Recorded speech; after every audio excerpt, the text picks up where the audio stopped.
అంటే ఈ ప్రభుత్వం వచ్చిన తర్వాతనే 2 సార్లు మేజర్ డిస్రప్షన్ వచ్చింది. ఒకటి 6 నెలల క్రితం అక్టోబర్లో, ఇప్పుడు ఏప్రిల్ 1 నుంచి. అక్టోబర్లో సేవలు ఆగిపోవడానికి కారణం కానీ, రెండోసారి ఏప్రిల్లో సేవలు ఆగిపోవడానికి కారణం కానీ సేమ్ ఒకటే కారణం, గవర్నమెంట్ బిల్స్ ఇవ్వడం లేదు. ఒప్పందం ప్రకారం ఏంటి, 45 రోజులకు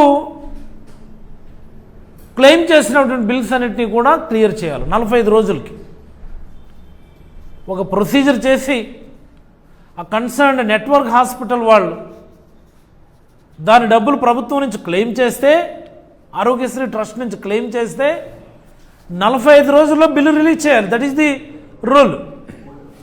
కానీ ఈ ప్రభుత్వం వచ్చిన తర్వాత 45 రోజులు కాస్త 450 రోజులు దాటినా సరే, ప్లీజ్ మార్క్ మై వర్డ్, 450 రోజులు దాటినా సరే బిల్స్ క్లియర్ చేయకపోయేసరికి మరి హాస్పిటల్స్ కూడా ఇబ్బందే కదా.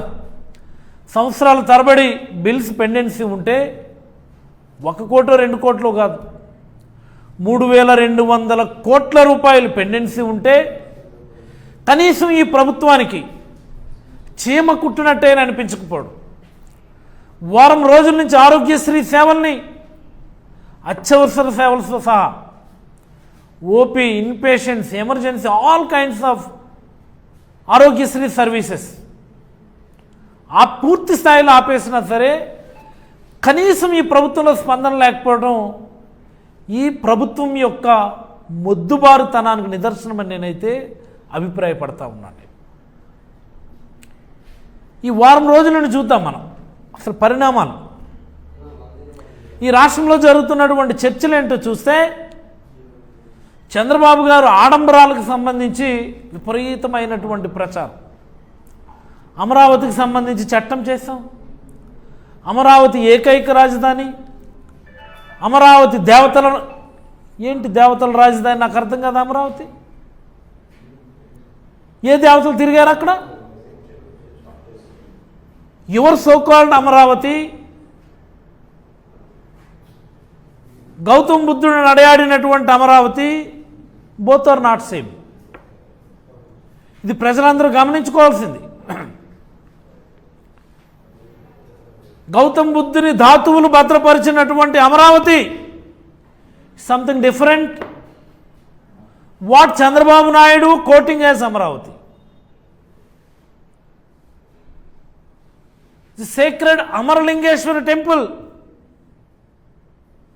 location is something different from the so-called Chandrababu Naidu's proposed Amaravati. ఎలాగైపోయింది ఇది? దేవతలు నడయాడే రాజధాని, దేవతలు తిరిగే రాజధాని అంటే చంద్రబాబు అందరం మనం భజన చేయాలి. ఏంది ఇది? నాకు అర్థమవుతుంది.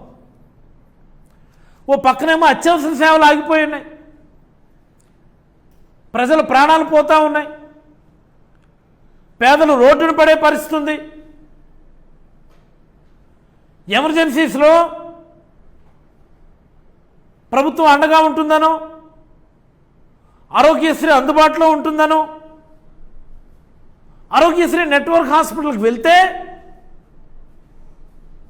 ఈ ప్రభుత్వం బిల్స్ చెల్లించడం లేదు కాబట్టి నిర్ద్వంద్వంగా తోసిపుచ్చినటువంటి ఈ అత్యవసర పరిస్థితుల గురించి ఈ ప్రభుత్వంలో ఏ ఒక్కరు కూడా ఆలోచించటం లేదు. ఎంతసేపు ఆడంబరాలు, 1,00,000 కోట్లు, 2,00,000 కోట్లు. మొన్న మంగళవారం కూడా అప్పులు తెచ్చారు. మొన్న మంగళవారం ఏమవుతున్నాయి ఈ అప్పులన్నీ? ఓ పక్క నుంచే మీరే చెప్తున్నారు రాష్ట్రానికి వచ్చే ఆదాయం, ఈ రాష్ట్ర రెవెన్యూ అంతా కూడా జీతభత్యాలకే సరిపోతుంది, ఇంకేదైనా చేయాలి అంటే అప్పులు తీసుకొని రావాల్సిన పరిస్థితి అని మీరే చెప్తున్నారు. మీ ఫైనాన్స్ మినిస్టర్ మొన్న చెప్పారు, సాక్షాత్తు ముఖ్యమంత్రి గారు చెప్పారు మొన్న. ఇలాంటి పరిస్థితుల్లో కూడా ఇంత ఆడంబరం ఏంటి? 1,00,000 కోట్లు ఖర్చు పెట్టి మేము నగరాన్ని నిర్మిస్తాం, ఎక్కడైనా నగర నిర్మాణం సాధ్యమా? బిల్డింగ్లు కట్టగలం కానీ జనాలు తీసుకొచ్చి పెట్టగలమా? అక్కడ మన ఎదురుగా ఇక్కడ నయా రాయ్పూర్ ఛత్తీస్గఢ్ పెద్ద పెద్ద బిల్డింగ్లు పెట్టి నయా రాయ్పూర్ అని ఒక సిటీ కట్టారు. మీరు సాయంత్రం పుట్టారండి ఆవిడ పిట్ట కనిపిస్తుందేమో. ఇప్పుడు సుమారుగా 20-25 సంవత్సరాలు అవుతుంది ఛత్తీస్గఢ్ రాష్ట్రం ఏర్పడి. ఇట్స్ బీన్ అరౌండ్ 20 years కదా. నయా రాయ్పూర్ అని క్యాపిటల్ సిటీ కట్టారు కదా.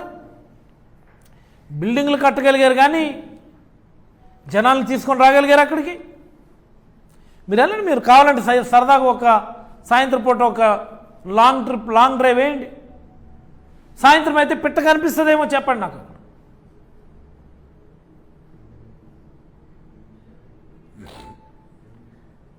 ఓ పక్కనేమో బడ్జెట్ లేదంటారు, ఓ పక్క నుంచేమో మహానగరాన్ని నిర్మిస్తామంటారు, ఇంకో పక్కనేమో ఆరోగ్యశ్రీ లాంటి ఫ్లాగ్షిప్ స్కీమ్, పేదలకు సంబంధించిన స్కీమ్, ప్రజల ఆరోగ్యానికి సంబంధించిన స్కీమ్, ప్రజల ప్రాణాలకు సంబంధించినటువంటి స్కీమ్ కూడా ఆగిపోయినా కానీ కనీసం పట్టించుకున్న పరిస్థితి లేదు. ఏమనుకోవాలి?